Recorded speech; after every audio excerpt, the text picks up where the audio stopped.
super excited to be back in my old hometown, Hoedspruit. We're just driving into the town and I really miss this place. I used to live here for a while, and today we're going to meet a guy called Frank Watts. Frank is a legend of the bush, and he's got such a wealth of stories and life experiences.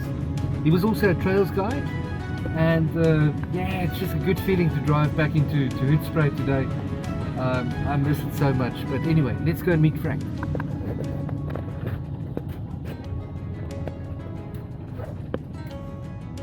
There's the hat, famous hat of Hoedspruit. Hoedspruit means Hat Creek, and yeah, it's just a great place. I'm sitting here with Frank. Frank, it's such an honor to meet you finally. Well, not to meet you finally, but to finally actually do this, because we've been threatening to do this for a million years.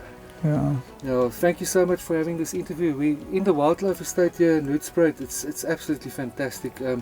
You live here, Frank. How long have you guys been living here?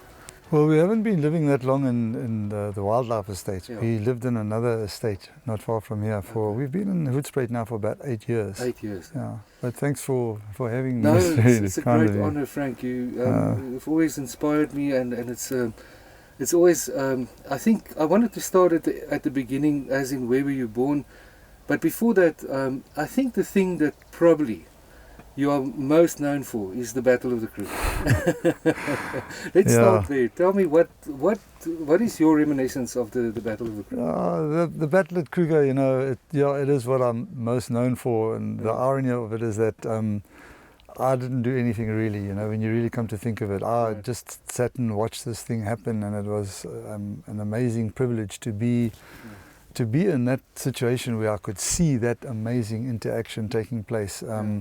Yeah, it made me famous for some reason or another. It was really funny to be there. Thank goodness for that American guy that took that video. Yeah, he kept his head. You know, I'm the guard. I'm supposed to be the cool guy, and I said, oh, you know, this is what's happening, and I was just so completely blown away by it.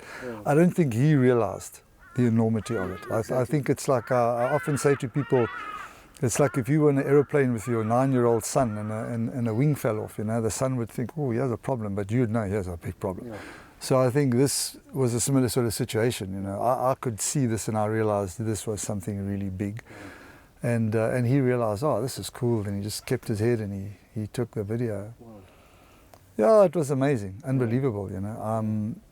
It was quite interesting because initially I started calling it wrong. Yeah. You know, when I first saw the buffalo drinking there, and the lions, young lions lying there, not looking very, how can I say, capable of doing anything. And when we arrived there, and the guest said, oh, Frank, what's going to happen here? And I looked at this and I said, no, nothing's going to happen here. Yeah. And a number of my colleagues that were there also felt the same thing, and they left. But I decided to stay. Something just said to me, no, let's just wait. And I said to my guests, no, we'll stay here. You know, when the buffalo go, we go. Yeah. And then, well, you saw in the video, the buffalo started walking towards the lions. And then when my guest said, what's going to happen now? I said, no, the lions will run away. Yeah. And I'd hardly said that. You can look at the video, one did run. Yeah. But I think the way the buffalo were approaching, you know, it wasn't like aggressive. The lions were like confused. The buffalo just walking, and I think a couple of young males there with a little bit of testosterone, they just stood their ground. Well, I mean, you saw what happened after that. Once the buffalo started running, that was the end of it. And then, then it was like we were predicting whether the buffalo would come back, and they did. Wow. And I think, you know, people have often asked me, how come it got so much coverage? Yeah. Because I mean, let's face it, there's some incredible movies out there that are far superior to that. Right. You know, I think it had the impact that it had. Yeah. It had a happy ending. Right. You know, and the world needs a happy ending. Wow. Even that lioness that got chucked in the air, I don't think she sustained any serious injuries. Yeah. So everyone walked away there happy, except the lions were a little bit hungry, but it was a good Disney ending. I think, and I've also heard that they've used that thing a lot. Big companies use it for training purposes and stuff like that, because from a human perspective, you can read a whole lot of things into it. Yeah, all that kind of stuff, you know. There's so much you can read into it from a human perspective. But the actual actors, if you think about it, the buffalo and the lions and the crocodiles, it was just another day in Africa for them, eh? And they walked away from it, and we the ones that are making a big story out of it. Eh? The other animals? The other animals, yeah. We are the other animals, and we the ones that, we are the ones that are blessed and cursed to be able to have a past and a future and not have to live in the moment like the wild creatures do. Because I can guarantee you, this thing is carried on and on and on and on for so many years. But the animals that were involved there, if they're still alive, they had no thought. Once that thing was over, it was over. It's just another day. Another day, yeah. Frank, you wrote some books, eh? Yeah, I wrote, all guards. You're a guard, you know. All guards, after a beer or two, sitting around the campfire, you start telling stories. We have stories. Everyone's got a story to tell. But maybe there's a little bit of romance attached to the lives that we live. Nostalgia. And like that, you know, because there's something beautiful and peaceful about the bush. So the stories that we tell, people like listening to them, and I'm sure it's happened to other guards before. Hey, you should write a book, you know. So it's been said to me too, I'm not a writer. But after this battle at Kruger, my brother said to me, Frank, this is the time you should write a book. So I started writing, and it was great fun. It was like, I can't tell you what it was like. It was really therapeutic for me to write. And I wrote a book. I wrote a book called The Other Animals of the Kruger National Park. Just like, I think, 20 short stories of the little things that I've seen the other animals do. And I had a lot of success from it, funnily enough, and I enjoyed writing it. A lot of people said they enjoyed reading it. It's a nice book you can keep in the loo, you know. And then I wrote another, wasn't really a book, when we went into lockdown. I think my partner Diane, she saw that this thing was going to hurt us. It was kind of, she looked beyond the 21 days. So she put a message out on Facebook, on our business Facebook, and promised everybody, promised everybody, hey, for the next 21 days, Frank's going to write this story every day. And I said, hey, what are you talking? How can you do this? He said, no, now you got to do it. And I did. And some of my stories, they made me cry, some of my stories. While I was writing them, I was trying to put my heart on paper there. And it was the best thing that could ever have happened there. And I got a lot of support from it, a lot of followers. And then I kind of put the whole book together, all the stories together, and I published, Diane published the thing, I don't know how to do all that stuff, called Lockdown South Africa, from the eyes of a nature guard, where it's just a mixture of emotions, really. You know, because we lost our home, we kind of lost our business like so many other people. I'm not going to sit here and lament what's happened to me, because a lot of worse things have happened to other people. So you know, I'm surviving somehow. But it was really something for me to put that out there. So we were selling it on the what do you call it, internet or something, for 30 Rand or $2. I don't know how much it is. And we sold a few of them, but it was more the therapy of writing. So I'm not a writer. I beg to differ. Frank, it was. I wanted to touch on that because it's. We were saying just before we started the recording that we don't want to sulk and be all negative, but it was an incredibly hard time for the tourism industry, especially in South Africa. Yeah, it was. And it's destroyed a few lives, sadly. And it was just a difficult time. So many people have lost everything, really. And it was industry that's been built up over years, and this whole, when I saw you guys doing that, I can honestly tell you that it gave me personally an opportunity to reflect as well, and thank you, because that inspired me to also put things on paper, to put things on video, and to go back to that. So thank you for that. No, you're welcome. You know, other people have also said to me, you know, that they were looking forward to the stories, because you know, everybody has a story to tell. And very often it's that quiet little person that sits in the corner and doesn't say anything. that has the biggest story to tell. And if that inspired at least somebody to say something, because I think we were all in such a situation, shocked situation, that it kind of didn't matter what you said, really, you know, that you had the courage to, I had the courage to just write and try and just say how I was feeling, and maybe I'm glad to hear that it did, you know, maybe affect somebody positively, because a few people, I'm sure. Because we got hurt, big time. Everybody got hurt. And we're still not really out. No, we're far from being out of the woods. But I've also seen how wonderful people have been. You know, especially like in this little town where I live. People have been absolutely phenomenal. You know, like the place where I do most of my safaris now. You know, that landowner there opened his place up and is allowing us to go and do safaris there, which has saved my life. I promise you. Not only by allowing me to earn money, but you know, the feeling of being able to wake up and go and work and have a purpose. Exactly. You know, I mean, I've been driving the kids to school. I wash the dishes. I do everything I can to try and feel like that have a purpose. And then you feel sorry for yourself sometimes, you know. Because this was going to be my retirement. You know, I'm not a kid anymore. So I do worry. I worry about what's going to happen. How am I ever going to retire? Frank, but you know, at 55, you don't look too bad for 55. 55. I wish I was 55, my friend. I don't know if I ever told you, I drove some guests for you once, and they said, "Oh, you're taking over from Frank because he's getting old." I said, "He's not that old." I said, "No, he's, what is it, 74 now?" No, I turn 73 next month. Oh, 73. Okay, well, still, I couldn't believe it. I told them that they were lying, and I said, "No, it's true." They were right. And what's the secret? Is it the water, or is it I think it's just luck. You know, you're lucky. I mean, my mother died not so long ago, 97 years old.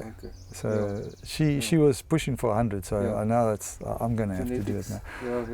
You must go for it. Just luck. I mean, I'll try and lead a balanced life. You know, very good on one side, very bad on the other side.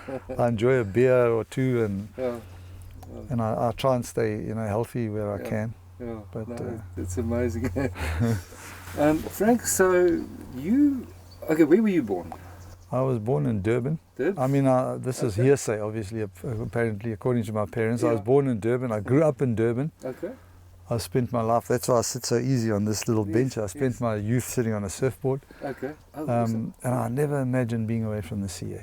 But I think that's where my first real connection came to nature, if you think of it. Sitting on the ocean, and in those days it wasn't crowded. You know, you could sit there all by yourself and could watch the swell starting to build, and then you ride that wave, and you have a relationship with it if you think of it. You know, I know it can get a little bit sentimental, but you ride that wave and you share its life until it just flops on the beach, and that's it. But I grew up in Durban. I did all the stuff that men of my age had to do. Not everything I wanted to do, and then and then when I started, I think I was 10 years old when I went on a safari. Not open safari, because there was no such thing in those days. And in Tlhutlhui. And when we were finished with that safari, I said to my dad, "I want to do this." This is what you want to do for the rest of your life. Oh, wow. And so I'm living my boyhood dream. I did a couple of other things before I got to here, but this has been, Mother Nature has been my therapist there. But you also had a career in the police service, and something really interesting that I heard is that you worked on the Stander gang situation. Tell us more about that. You know, I don't normally talk about the police force because, you know, unfortunately our country has a bit of a checkered history, but you know, I liked to think that I was one of the good guys, you know, and that I was serving my community, and I did 20 years in the police force. And I spent at least, I think, 10 years of that. I was a murder and robbery detective in Durban. So, and then I was very fortunate because I was investigating some of the armed robberies that were committed by Andre Stander before he was arrested. In fact, I knew him. I shared a room with him. Unbelievable. Yeah, he was arrested by a person who became a general, Barcy Smith, also iconic individual. And I was part of the team. He led the investigation, and I was part of the team. Yeah, I was shocked when I saw it was him. I couldn't believe it. Yeah, colleague. Yeah, he was a colleague of mine, and he was a lieutenant, I think, at the time, and he was just insane. Interesting. Wow, that's so interesting. When did you become a trails guide? You went to Satara? Yeah, so I worked for South African National Parks. Okay. And then was it 2001 when they restructured the park? I was working at Chimawini. I was the camp manager there. One of my favorite camps. Yeah. Lovely, eh? Yeah. I spent 8.5 years there. Paradise, man. I'm getting goosebumps. Yeah, it was absolutely amazing. So I started doing walks from there. Okay. Walking up and down the Letaba River, and then on the odd occasion I'd do a wilderness trail when one of the trails guides, they were short or whatever. Right. And then when they restructured the park, Yeah. they promoted me to the camp manager at Satara. Okay. Yes, it was the worst year of my life. Really? Yeah, I know. Why is No, that? you know, I was living in a camp where I had 8 staff. Okay. I knew their kids, I knew their chickens. You know, it was like I knew everybody. And they sent me to Satara, which is like a big camp. I was a hospitality manager. My golly, I've never been so inhospitable in all my life. That was a challenge. You know, what do they call it? The Peters Principle, where you get promoted to the point of your incompetence or something. Okay.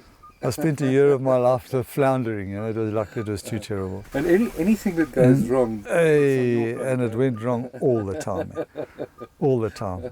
If there was time, I'd tell you a hysterical story about that place. Yeah, please do. Anyway, to get back to the trail, so eventually I resigned, and at that time the wilderness trails had been outsourced. Yeah. So I joined them, and I worked with them for a couple of years. What a fantastic! That was unbelievable. Awesome. Yeah. Even to this day. Yeah. When I go into Kruger, if I drive past like one of the roads that turn off to the wilderness trails like Metsi or Olifants, Right. yeah, I get this little lump in my throat. Wow. Yeah, that was amazing. Wow. Frank, funny things that happened on foot. There must be a gazillion, but there's all people. scary things. Yeah, there were some scary things. You know, I can remember the one time I had a guy that worked with me, tracker, Bernard Mhlanga. Yeah. That guy was phenomenal. He was absolutely. I've never been in the bush before or since with an individual who knows the bush. There comes my little girl. You're not interrupting. Hello. No, not And this guy was absolutely amazing, but he was a handful to manage. Yeah. You know, he was always wanting to please everybody, and just trying to say, Bernard, just cool it, man. Yeah. So one day we're walking, and we see a black rhino. Now, black rhino is not something you want to come across on foot.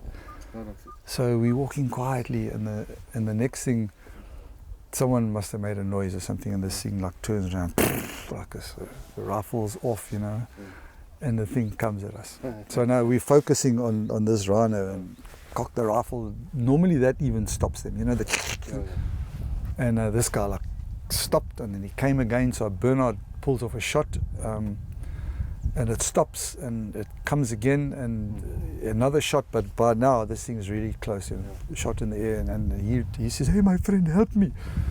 And I didn't want to shoot a black rhino, so it was like right on top of us, and I fired a shot into the ground. And I think, which was maybe not the cleverest thing in the world, but it turned it. And this thing turned past us. I'll never forget, as I looked at it, that the sores that most black rhinos have got here caused by the parasites. I could clearly see that with the parasites in it, and that was the thing that I saw, weirdly enough. And I looked at this as the thing thundered past, and I turned around to see if my people were all okay. Nobody there. And Bernard looks at me, he says, "Where are the people?" So, geez, I don't know. And we're looking like this, and the little heads pop up about 100 meters back, you see them. And we said, "Hey, we told you guys not to run." They said, "Hey, when that first shot went off and that thing carried on coming, they were out of there." Yeah, there was other things that perhaps better left unsaid though. Frank, I remember a story you once told me when we were somewhere in the Kruger about a leopard falling out of a tree. Right? Oh man, That is something I'll never forget. Yeah, that was also with Bernard. That was not far from Chokwan. Okay. Okay, obviously the people watching this probably won't know, but some might. You take that road to the open dam loop. Right. And then where it like splits, where you go up to the Lindunda Road and you go right to Open Dam, on the afternoon walks when we were doing the Metsi Metsi, we very often used to stop there and take the people on a little walk.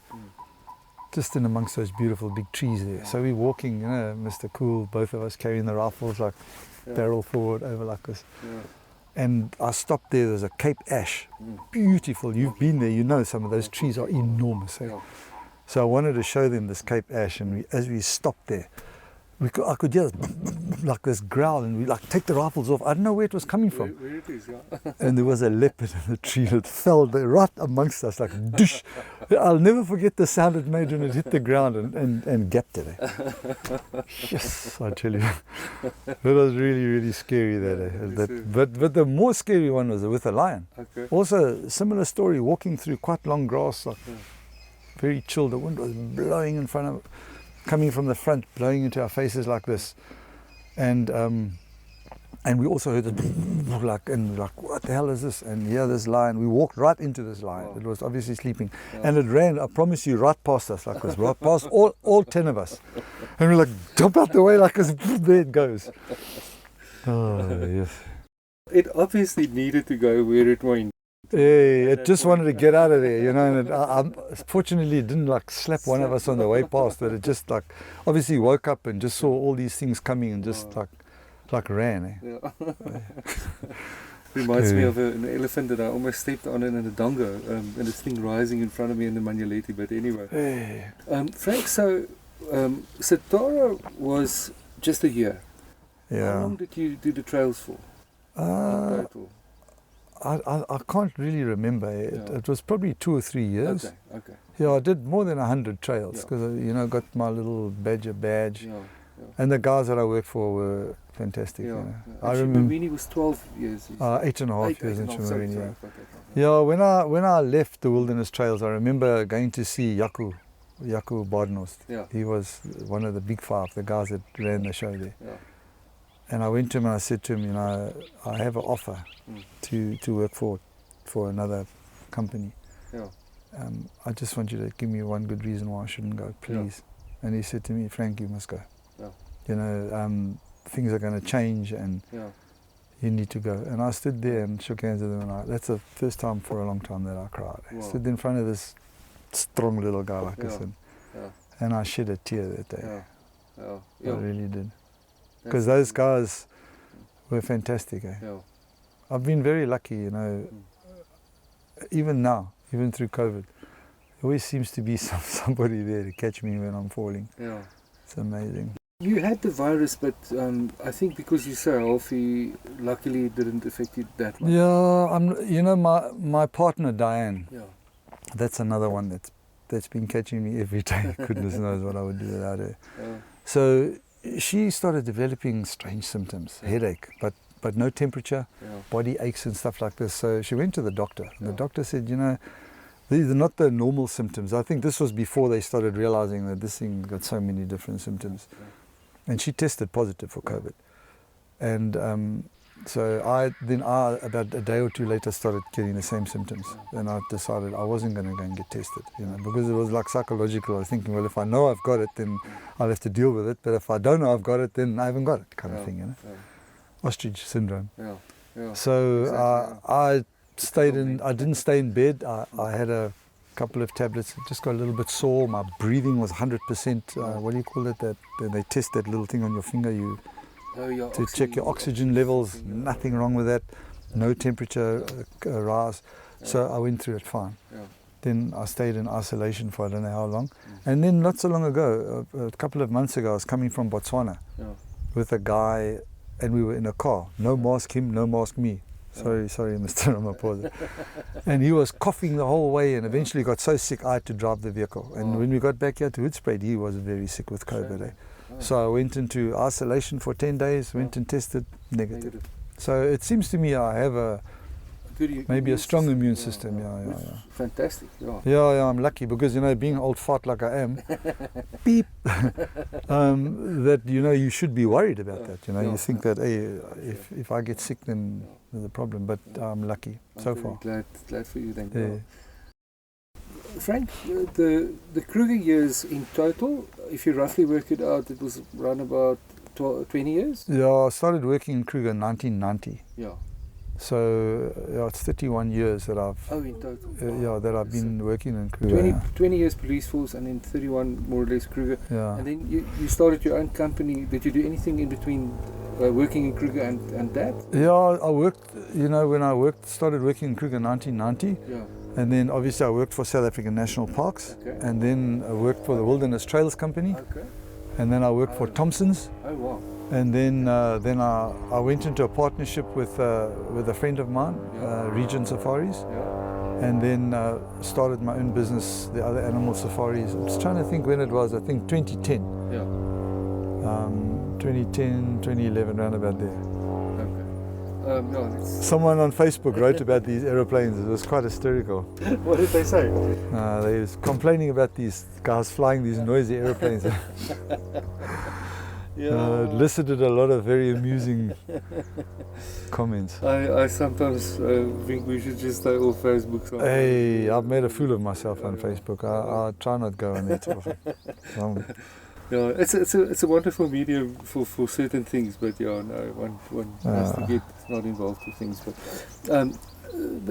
funny things that happened on your safaris.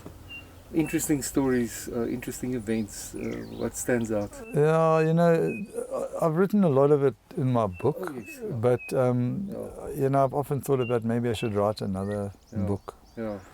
Just for me, really, because it's fun. And then sometimes you don't always remember the stories until you're like sitting around. It's funny that, I don't know, they say alcohol damages your brain, but I find that if a beer or two, all of a sudden it makes the stories come. Back then, Yeah, ding, it comes back. Yeah, I remember one interesting thing that perhaps is worthy of mention, because the Kruger National Park, and also all the parks around here, unfortunately the thing that gets pumped is the Big Five, which is really a pity, because you have these animals elevated to this particular status. They're five amazing creatures. No, they are. There's so many. How many mammals? 152. Yeah, there's so many different things, and not only the mammals in it, but the birds and the changing landscapes. Yeah. The big picture, if only people could see the big picture. Yeah. So you always feel under pressure, Well, not me anymore. I'm an old thick-skinned guy. I force people to enjoy the bush, for what the bush is. Yeah. But I remember having a safari once where the Big Five wasn't a problem for me. So I'm driving, coming to Pabeni Gate, Numbi Gate, and I took that one, the road that goes to, I can't even remember the name of that dam. Anyway, it doesn't matter because most people won't know. Mestel Dam. So on the road there, I come across this pride of lions, you check. So they're lying in the road looking at us, and eventually they get up and I had these two ladies with me, that's what I must tell you. When I met them, they were from Argentina. Okay. And the one lady spoke very, very good English, and she informed me that she was an English teacher, and her friend Carla cannot speak English, but it doesn't matter, she will interpret for her, you see. So the two of them sit there, these two dear ladies, both of them not young. So we look at the lions, oh wow, this is amazing. And then they get up and they start walking, but they walk right past the safari vehicle, right next to the vehicle, to the point that I couldn't see them. They were that close to the left-hand side because I'm on the right-hand side. And then one lioness walks straight up to the bonnet, the hood for Americans, and the thing, it stops there and then it disappears, and I feel the vehicle moving, and I look around and the ladies are lying on the seat like this. I said, what is that lion doing? And the one peeps out and says, it's eating the wheel.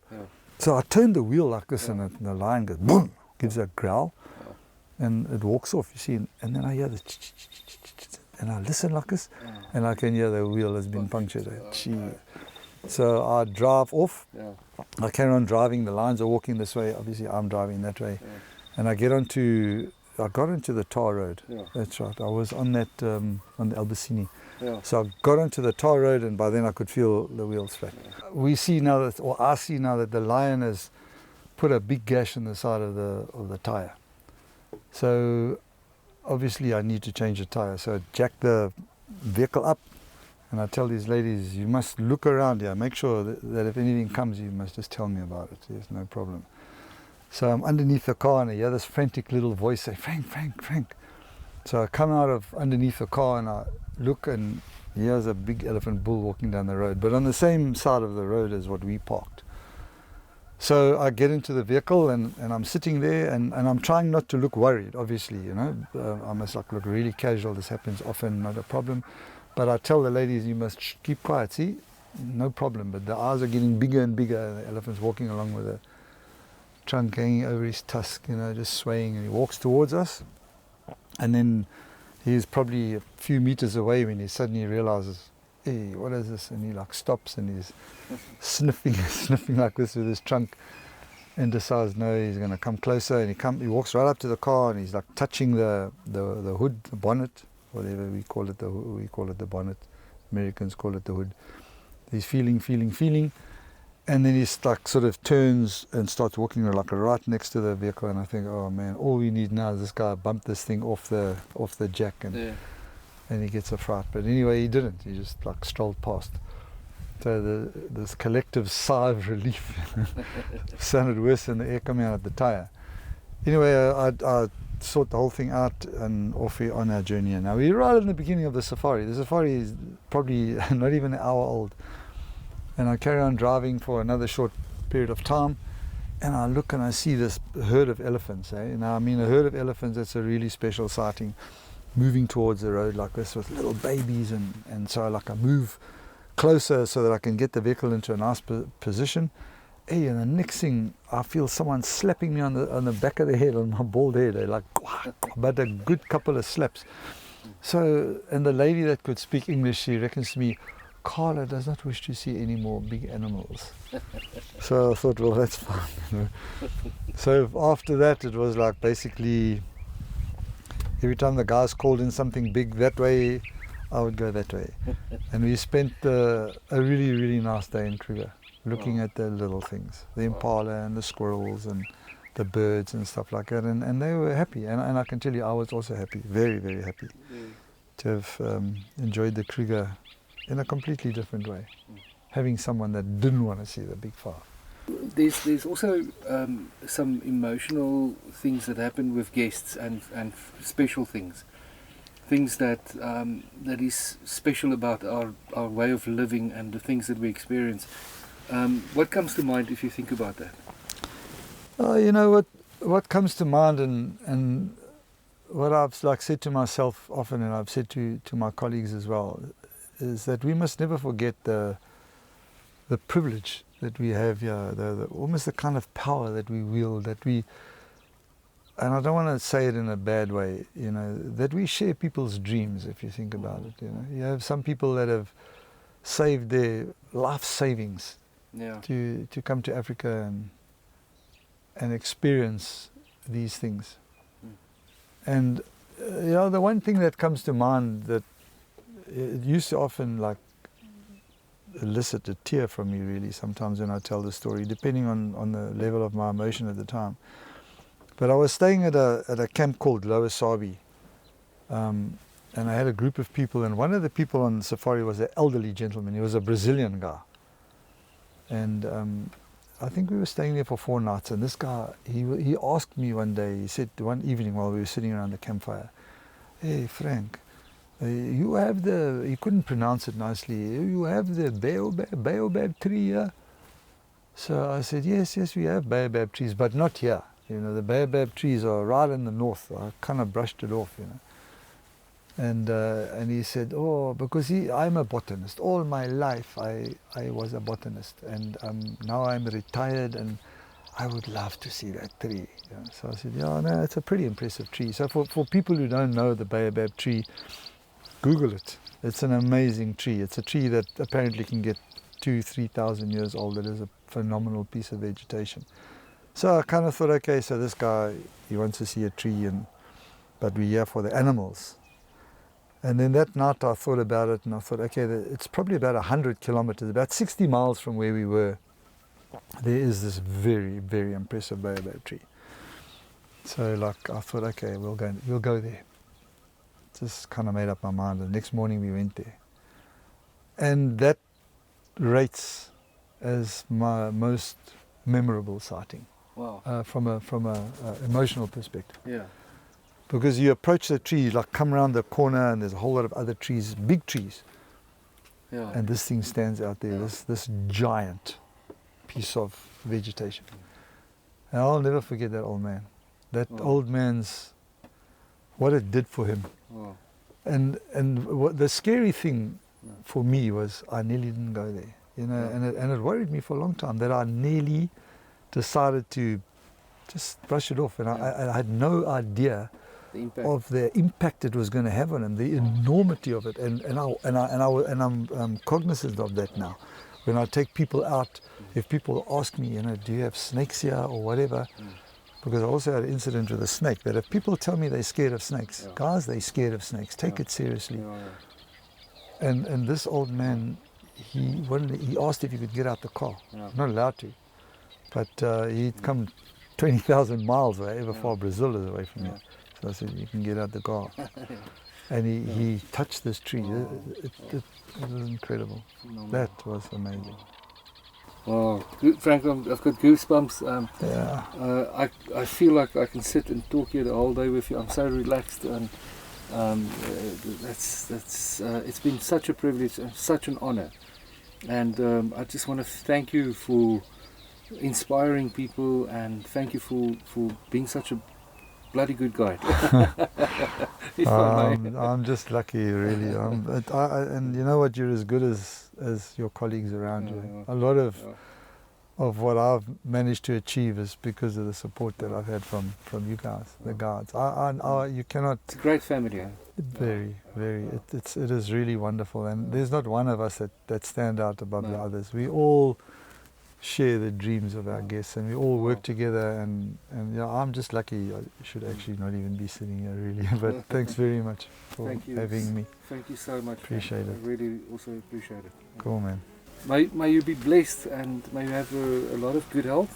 Thank you. And may this industry recover, and may we all have good guests and good safaris, and thank you so much. Yeah, hopefully. Thanks very much, and maybe whoever's listening, come on safari, guys. Yes, yes. Bye. Thanks, man.